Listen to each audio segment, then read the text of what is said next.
Greetings, everyone. Welcome back to another episode of Bite Size History on History with Audrey D. In today's lesson, we're going to be taking another look at modern China and doing another comparison of modern China versus the Mandate of Heaven. Now, with this, we're going to be looking at the last 50 years of Chinese history and comparing just how it might have measured up under the Mandate of Heaven's laws. If you are enjoying this channel, again, please make sure you're hitting that like and subscribe button. Find me on Instagram and Patreon as History with Audrey D. To support this channel further, links are in my bio as well as the description below. Let's go ahead and get into our lesson on the Mandate of Heaven versus modern China, the last 50 years of Chinese history. If we were to analyze the current Chinese government, the People's Republic of China, led by the Chinese Communist Party through the lens of the Mandate of Heaven, we could compare its rise, consolidation, and challenges to the traditional cycle of Chinese dynasties.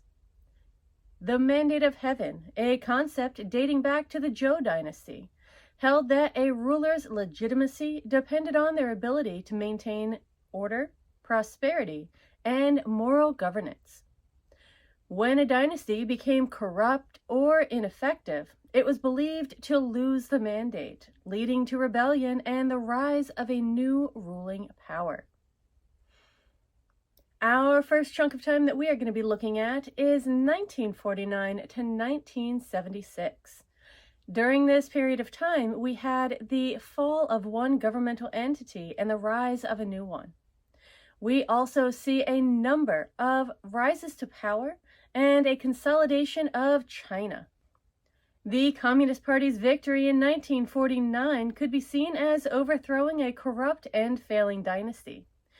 The Kuomintang government, which had lost the mandate due to internal corruption, economic collapse, and failure to protect China from foreign invasions. Mao Zedong's rule, which was 1949 to 1976, was marked by efforts to unify and rebuild China, but also by disastrous policies like the Great Leap Forward from 1958 to 1962 and the Cultural Revolution from 1966 to 1976, which led to mass famine, social upheaval, and political purges. These disasters could be interpreted as early signs of heaven's displeasure, but Mao's grip on power remained strong until his death in 1976. Next up, we have a period of reform and stability from 1976 to the 1990s. Deng Xiaoping's economic reforms beginning in 1978 could be seen as a renewal of the mandate, akin to the stabilizing reforms made by dynasties after periods of chaos. The Tiananmen Square protests in 1989, however, were a major challenge to legitimacy. The government's violent crackdown showed signs of heaven's warning, as dynasties often faced uprisings before losing the mandate.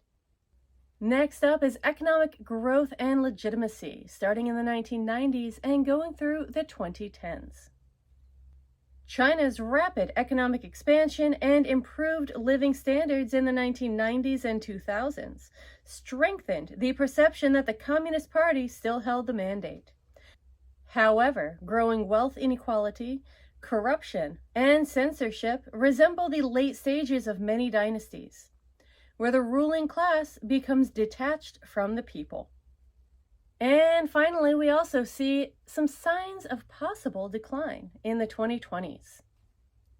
Recent challenges such as COVID-19 mismanagement, economic slowdown, real estate crises such as the Evergrande, and increasing authoritarianism under Xi Jinping could be interpreted as signs that the mandate is weakening. The government's strict control over dissent and information resembles the repression sent in declining dynasties trying to maintain power.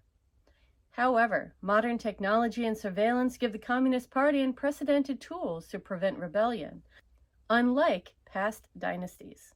And looking at some future possibilities, we see that if the mandate of heaven were truly at play, we might expect a major crisis, such as economic collapse, widespread protests, or internal division to eventually lead to the rise of a new ruling power.